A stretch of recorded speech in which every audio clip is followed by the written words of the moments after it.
Hey guys, in today's video I'm going to show you how to fix speaker not working problem in Realme 14T. So let's start the video. First of all, open settings.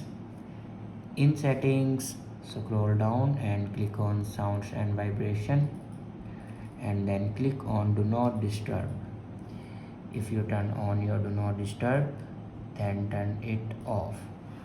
After turn off your do not disturb, then go back and scroll down and click on system and update. Now click on backup and reset, and then again click on reset phone. Now here you can see the option reset all settings. Now click on it, and here enter your password to reset your all settings. After reset all the settings, then go back to your home screen and restart your device. For restart your device, press and hold power button and then swipe up to restart your device. After doing these steps, your problem will be fixed. I hope this video is helpful for you. Thanks for watching.